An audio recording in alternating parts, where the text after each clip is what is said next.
आज हम और क्लास के साथ मौजूद है। मैट्रिक की क्लास है और चैप्टर नंबर 1 सिंपल मशीन्स का चैप्टर है। रेफरेंस चैप्टर को आज हम पढ़ेंगे। इसमें हम देखेंगे कि सिंपल मशीन्स क्या होती हैं और ये हमारे लिए क्या क्या काम कर सकती हैं। इसमें कोशिश कीजिएगा कि इस वीडियो को पूरा देखें, क्योंकि हम इसमें बहुत इंपॉर्टेंट टर्म्स वगैरह मशीन के हवाले से कवर करेंगे।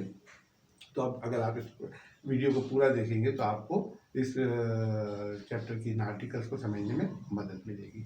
चलिए आइए शुरू करते हैं। सिंपल मशीन्स, सिंपल मशीन जो है या मशीन अगर कहा जाए तो मशीन की जो टर्म है वो ये जाहिर करती है कि मशीन एक ऐसी डिवाइस होती है जो हमारे काम को हमारे लिए आसान बना देती है, which make the work easy for us. अच्छा, एक और काम भी करती है मशीन, जो कि हम सब जानते हैं कि मशीन से अगर हम काम करें तो हमारा काम तेज रफ्तारी से हो जाता है, यानी हमारे काम की स्पीड को भी मशीन बढ़ा देती है।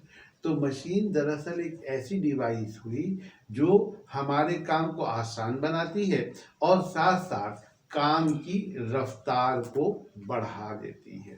तो अगर हम डेफिनेशन करना चाहें, डिफाइन करना चाहें मशीन को, तो हम कहेंगे कि machine is a device which make work easy for us and also it speed up the work. ये हमारे काम को तेज कर देती है। तो जो मशीन है वो यूज की जाएगी तो काम ज़्यादा जल्दी और आसानी से हो जाएगा।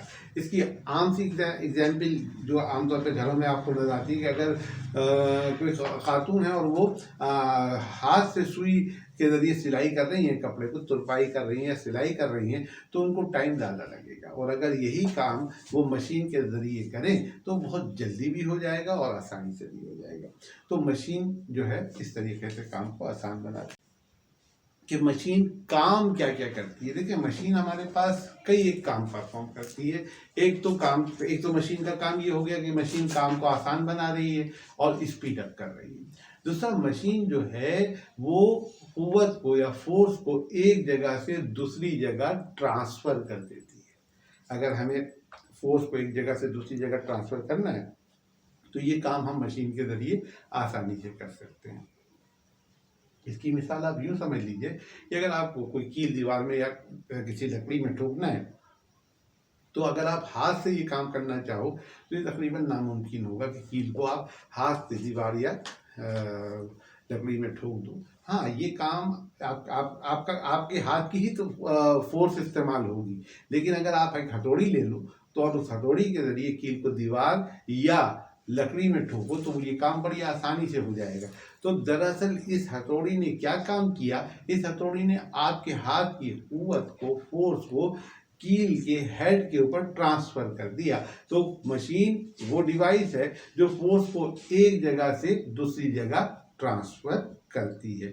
तो दो काम तो पता चल गया मशीन के, काम को आसान बनाती है, काम को स्पीड अप करती है और फोर्स को एक जगह से दूसरी जगह ट्रांसफर करती है। मशीन का तीसरा काम जो है वो ये है, मशीन फोर्स के इफेक्ट को इनलार्ज कर देती है। Enlargement of the effect of force क्या करती है मशीन कि कम, हम इसको यूं भी कह सकते हैं कि मशीन के जरिए हम कम कुव्वत से ज्यादा काम अंजाम दे सकते हैं। इसकी एग्जाम्पल से अगर आप इस बात को समझना चाहो तो मशीन कैसे ये करेगी, जैसे मिसाल के तौर पर अगर आपको कोई हैवी सा पत्थर है वो हटाना है तो हम बाज़ औक़ात ये करते हैं कि एक रॉड लेते हैं और उसके नीचे एक पत्थर लगा के उस पत्थर को रॉड के एक एंड पे फोर्स लगा के मूव करा देते हैं। ये इतना बड़ा पत्थर है कि हम हाथ से अगर इसको मूव कराना चाहें तो वो मुमकिन नहीं होता, लेकिन ये जो रॉड और जो उसके नीचे हमने एक पत्थर रखा, इसको हम फलकरम भी कह सकते हैं। इस पत्थर के जरिए हमने इस पत्थर और इस रॉड के जरिए हमने ये काम बड़ी आसानी से कर दिया, कम कुव्वत से ये काम अंजाम दे दिया। तो इस मशीन ने, जो मशीन थी, एक रॉड और उसके नीचे रखा जाने वाला पत्थर, ये एक सिंपल मशीन बनी। इस सिंपल मशीन ने हमें कम कुव्वत से हमारे लिए ज़्यादा काम परफॉर्म कर दिया। इसी तरीके से आपने देखा होगा कि गैस के सिलेंडर जो जिन ट्रकों पे आते हैं, तो ट्रकों पे गैस के सिलेंडर चढ़ाने और उतारने के लिए क्या किया जाता है कि एक तख्ता रखा जाता है, ज़मीन और ट्रक की सरफेस से मिलाकर एक स्लोप सा बनाया जाता है और उस स्लोप के जरिए बासानी जो है जो आपके पैसेंजर होते हैं उनको ट्रक के ऊपर चढ़ा दिया जाता है। अगर हम ये काम उसके बगैर करें तो हमें बहुत ज़्यादा ताकत लगाना पड़ेगी, इसमें भी होगा लेकिन उससे ये काम आसानी से हो जाता है। तो मशीन एक ऐसी डिवाइस हुई जो इलाज कर देती है हमारी फोर्स के इफेक्ट को, यानी हम कम कुव्वत से ज़्यादा काम अंजाम दे सकते हैं। नेक्स्ट काम जो मशीन से किया जा सकता है वो है change the direction of force. हम फोर्स की डायरेक्शन को चेंज कर सकते हैं। फोर्स की डायरेक्शन को कैसे चेंज किया जा सकता है, इसको आप समझने के लिए अगर आप ने कभी देखा हो कि गांव वगैरह में कुएं से पानी निकाला जाता है तो उस पर पुली लगी हुई होती है। पुली के जरिए हम वो लोग एक डोरी पुली पे से गुजारते हैं, फिर उसके एंड पे ड्रम लगा होता है या कोई बाल्टी वगैरह होती है, वो कुएं में डालते हैं और डोरी को नीचे की तरफ खींचते हैं तो वो पानी से भरी हुई बाल्टी कुएं से बाहर आ जाती है। जैसे अगर फर्स्ट कर लेंगे पुली ना हो तो हमको वही बाल्टी और डोरी से हम पानी निकालें तो हमें फोर्स किस जानिब लगाना पड़ेगी, हमें उस डोरी को ऊपर की तरफ खींचना पड़ेगा।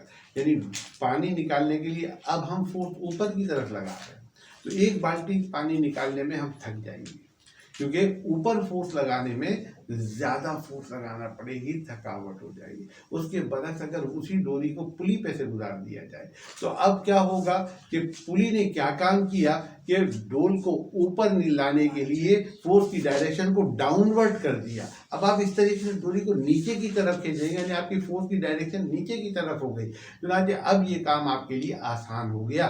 तो मशीन ने क्या किया कि डायरेक्शन ऑफ फोर्स को चेंज कर दिया, जिससे आपका जो काम मुश्किल से हो रहा था वो आसानी से परफॉर्म हो गया। आसान बनाती है, स्पीड अप करती है। दूसरी बात, फोर्स को एक जगह से दूसरी जगह मुंतकिल करती है, फोर्स के मैग्नीट्यूड को इनलार्ज कर देती है और फोर्स की डायरेक्शन को चेंज कर देती है। तो मशीन क्या है ये हमने पढ़ा। क्या है machine? Machine is a device which makes work easy for us and also speed it up. अच्छा, अब क्या क्या काम हम मशीन से ले सकते हैं? मशीन से हम काम की स्पीड को बढ़ा सकते हैं, मशीन से हम फोर्स की डायरेक्शन को चेंज कर सकते हैं, मशीन से हम फोर्स को एक जगह से दूसरी जगह मुंतकिल कर सकते हैं, मशीन से हम फोर्स के मैग्नीट्यूड को इनलार्ज कर सकते हैं। तो ये सारे काम हम मशीन से करते हैं। तो ये मशीन का आर्टिकल था।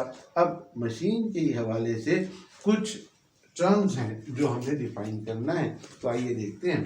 पहली टर्म जो है मशीन के हवाले से इस्तेमाल की जाती है एफर्ट।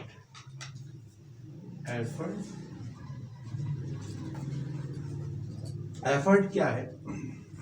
एफर्ट को हम पी से जाहिर करेंगे। इस चैप्टर में हम एफर्ट को पी से जाहिर करेंगे। तो एफर्ट दरअसल वो फोर्स है जो मशीन से काम लेने के लिए हम मशीन पर लगाते हैं। मतलब अगर आप सिलाई कर रहे हैं तो मशीन को चलाने के लिए आप फोर्स लगाते हैं, वो फोर्स आपकी एफर्ट है। हमने इंक्लाइन प्लेन की बात की थी कि ड्रम या सिलेंडर ट्रक पे चढ़ाए जा रहे थे, सिलेंडर को ऊपर चढ़ाने के लिए जो हम फोर्स लगा रहे थे वो हमारी एफर्ट थी। तो effort is a force which is applied on machine. Effort is a force which is applied on machine. तो इसको इस तरीके से डिफाइन कर देंगे कि effort is a force which is applied on machine.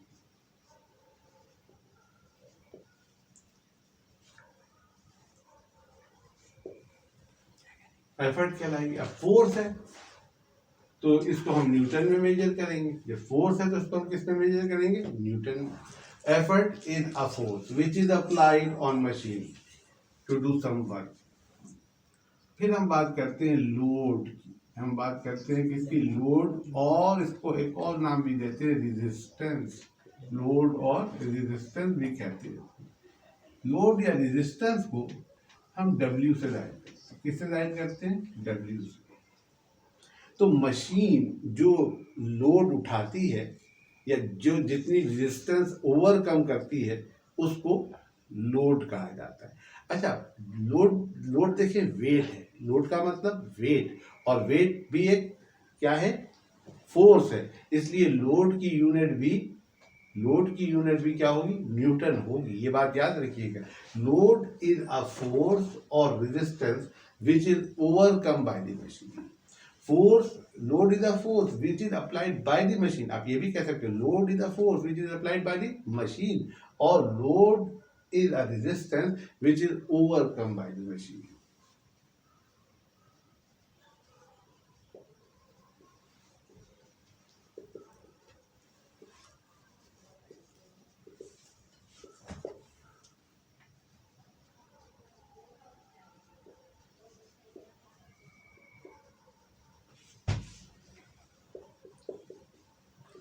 its unit is newton. इसकी unit भी Newton.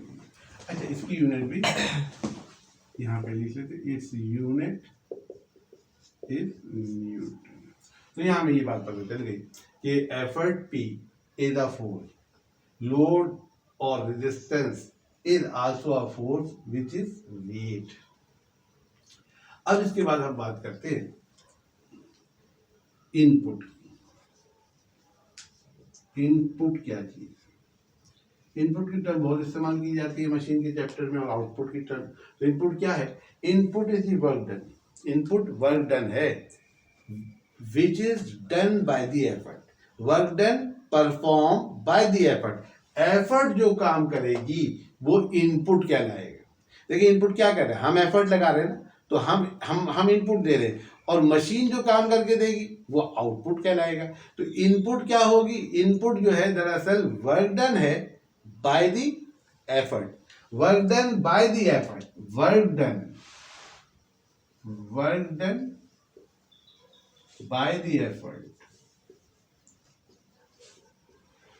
is known as input.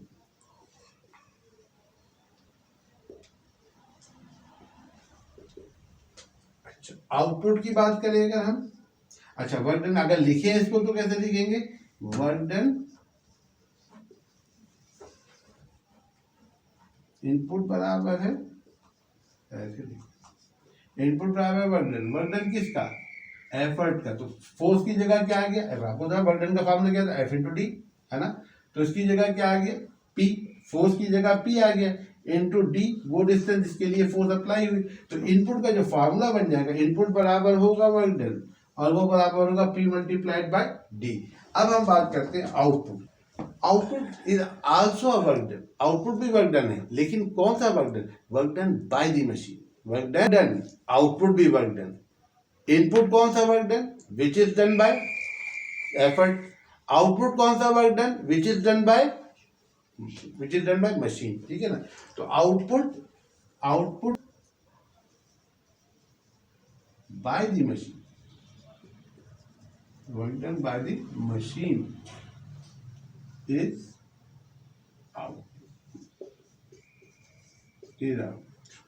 तो आउटपुट अगर फार्मूले वाइज लिखना चाहें, आउटपुट को लिखेंगे, आउटपुट क्या है, आउटपुट भी क्या है, वर्क डन है, वर्क डन के बराबर। अब वर्क डन का क्या फार्मूला होता है, फोर्स मल्टीप्लाई बाय डिस्प्लेसमेंट। तो यहाँ जो फोर्स होगी वो क्या होगी, डब्ल्यू।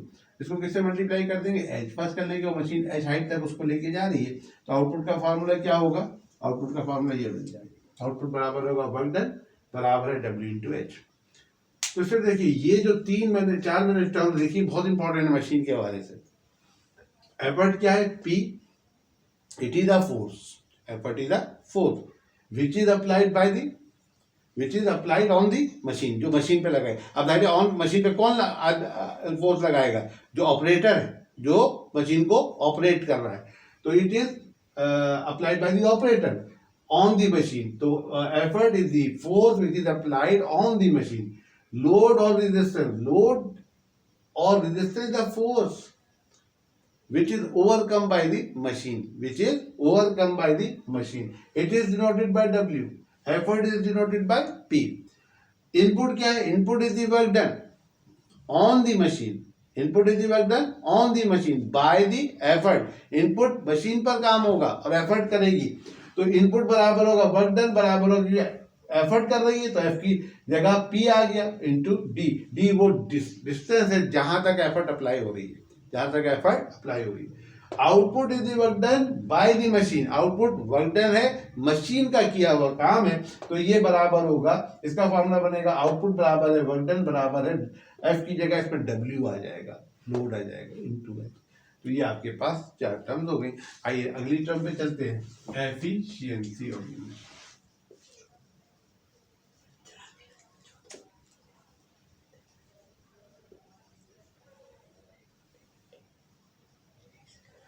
सर एफिशिएंसी जो है वो दरअसल एक रेशियो होती है। Efficiency is the ratio between output and input, यानी आउटपुट को अगर आप इनपुट से डिवाइड कर दें तो आपके पास एफिशिएंसी आ जाएगी। तो फर्स्ट कर लें कि अगर आप जितना इनपुट कर रहे हो मशीन उतना ही आउटपुट दे रही है, और तो आप दोनों इनपुट आउटपुट बराबर है, जवाब क्या आएगा 1, है ना, 1 आएगा ना जवाब। इनपुट और आउटपुट बराबर हो तो जवाब 1 आ जाएगा। तो एफिशिएंसी 1 होगी, लेकिन एफिशिएंसी को हम परसेंटेज में जाहिर करते हैं, तो हम इसको 100 से मल्टीप्लाई कर देंगे। क्या कर देंगे 100 से मल्टीप्लाई, तो कितना हो जाएगा 1 मल्टीप्लाई बाय 100 कितना हो जाएगा 100%। तो उस मशीन की एफिशिएंसी क्या हो जाएगी 100%। जो उतना ही काम करके दे रही है, आउटपुट उतनी ही है उसकी जितनी उसकी इनपुट है, तो ऐसी मशीन बहुत अच्छी मशीन तस्वुर की जाएगी कि जिसकी एफिशिएंसी क्या हो 100% हो। ऐसी कोई भी मशीन नहीं हो सकती जिसकी एफिशिएंसी 100% से ज़्यादा। कोई भी मशीन ऐसा नहीं कर सकती कि जो 100% से ज़्यादा एफिशिएंट हो। इवन 100% एफिशिएंसी भी किसी मशीन की नहीं होती। आइडियल मशीन जो होगी उसकी एफिशिएंसी 100% हो सकती है, और आइडियली कोई चीज़ एग्जिस्ट नहीं करती। तो एफिशिएंसी ऑफ मशीन का मतलब क्या होगा, it is the ratio,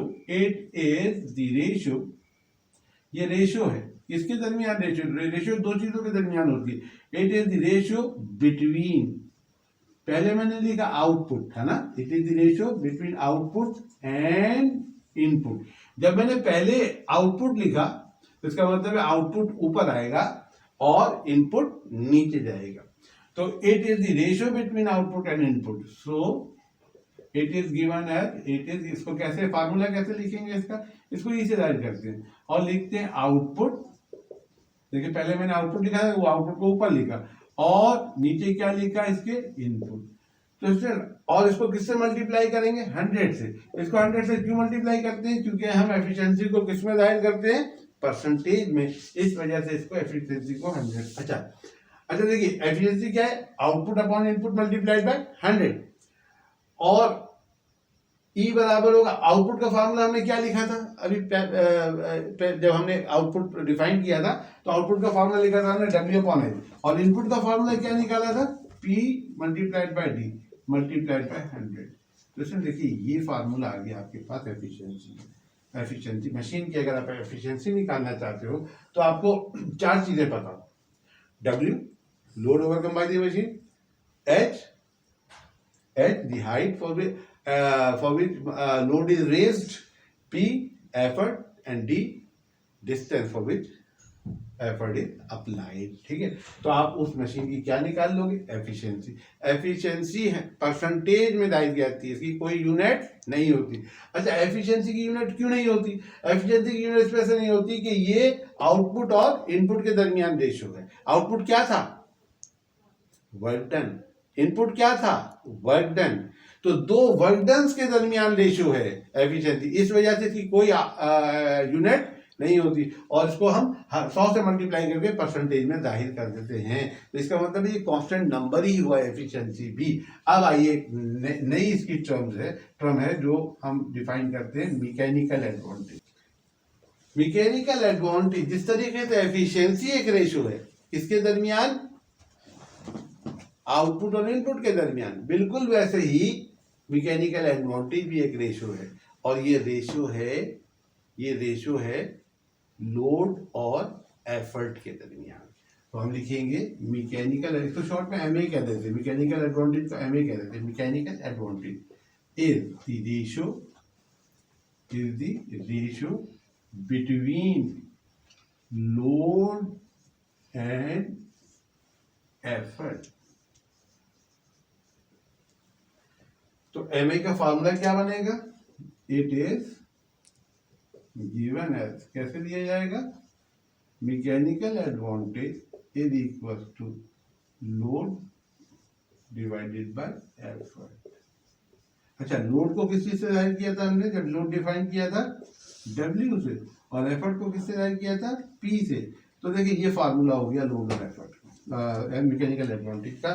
mechanical advantage equal to W/P। Student ये बात याद रखिएगा कि mechanical advantage is the ratio between two forces. Load भी एक फोर्स है, एफर्ट भी एक फोर्स है, पहले डेफिनेशन में बता चुके हैं दोनों क्या है, फोर्सेस हैं। तो mechanical advantage is a ratio between two forces, that is why it has no unit. इसी वजह से इसकी भी कोई यूनिट नहीं है। Efficiency is the ratio between two work dones. तो बाद वक्त एग्जाम में पूछा जाता है कि what is the difference between efficiency and mechanical advantage. तो डिफरेंस मैकेनिकल एडवांटेज और एफिशिएंसी में क्या है? Efficiency is a ratio between two work डन्स, mechanical advantage is the ratio between two forces, both are number, they have no units. इनकी कोई unit नहीं है, ना एफिशिएंसी की है ना मैकेनिकल एडवांटेज की है, लेकिन एफिशिएंसी को हम परसेंटेज में जाहिर करते हैं, जबकि मैकेनिकल एडवांटेज एक सिंपल नंबर होता है, 1 2, ठीक है, इस तरीके से एक नंबर होगा। तो ये आपके पास हो गया मैकेनिकल एडवांटेज और उसका फार्मूला। अब हम देखेंगे कि हमारे पास सिंपल मशीन्स कौन कौन सी हैं। अब ये आर्टिकल हम अपनी अगली क्लास में कवर करेंगे। अपना बहुत ख्याल रखिएगा, चैनल को लाइक सब्सक्राइब करें और कमेंट्स करें। बहुत शुक्रिया।